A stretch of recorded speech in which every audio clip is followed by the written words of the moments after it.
আমি সঙ্গীতা চক্রবর্তী। আমার হেসেলে দেখো, আমি আজকে রান্না করব কলাইয়ের ডাল।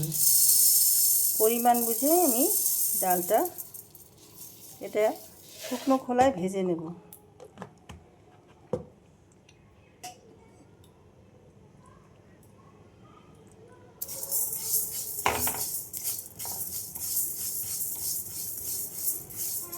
এইভাবে ভেজে নেব। দেখো ডালটা দিয়ে গন্ধ বেরোচ্ছে, তার মানে ডালটা ভাজা হয়ে গেছে, কালারও অনেকটা চেঞ্জ হয়ে গেছে। এবার আমি নামিয়ে ফেলবো। ফেলে এটা ধুয়ে আমি প্রেসারে সিটি দেব।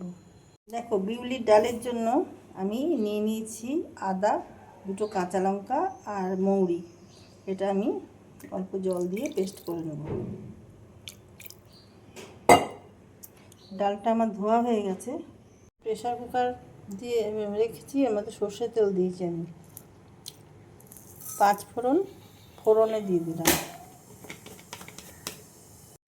তেজপাতা, একটা শুকনো লঙ্কা,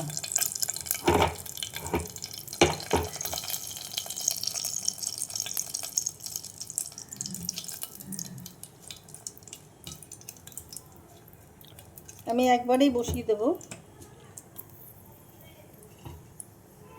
যে মশলাটা করলাম সেই মশলাটা দিয়ে দিলাম।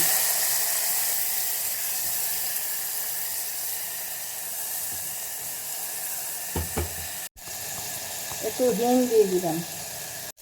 মশলাটা রেডি হয়ে গেছে। আমি সামান্য জল দিয়ে ডালটা দিয়ে দেবো।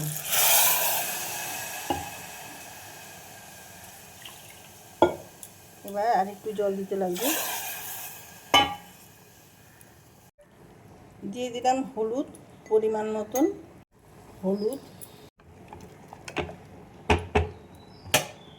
ওই মিষ্টি ধোয়া জল দিয়ে দিলাম।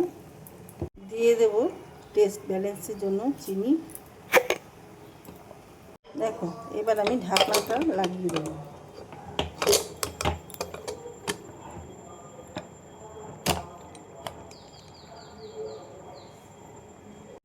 4 থেকে 5টা সিটি দিয়ে নেব। দিয়ে আমি একটু রেখে দিয়ে তারপর ডালটা তোমাদের দেখাচ্ছি। দেখো আমার পরশুদের জন্য ভাত হচ্ছে। দিয়ে দিলাম মাংস, নিচে 3 জন, ওপরে 1 জন।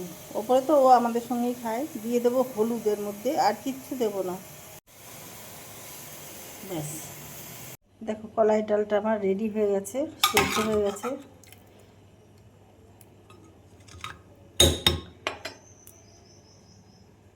দেখো একটু ঘি দিয়ে দিলাম।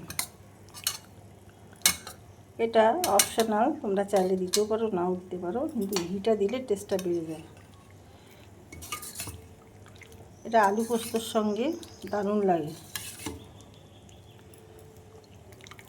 তোমাদের কেমন লাগলো লাইক শেয়ার কমেন্ট করে আমাকে জানিও, আমার সাথে থেকো। আর ইউটিউব থেকে যারা দেখছো তারা চ্যানেলটা সাবস্ক্রাইব করে দিও। যারা যারা সাবস্ক্রাইব করেছো তাদেরকে অসংখ্য ধন্যবাদ জানাই। ভিডিওটা এখানেই শেষ করলাম। সবাই ভালো থেকো। Thank you.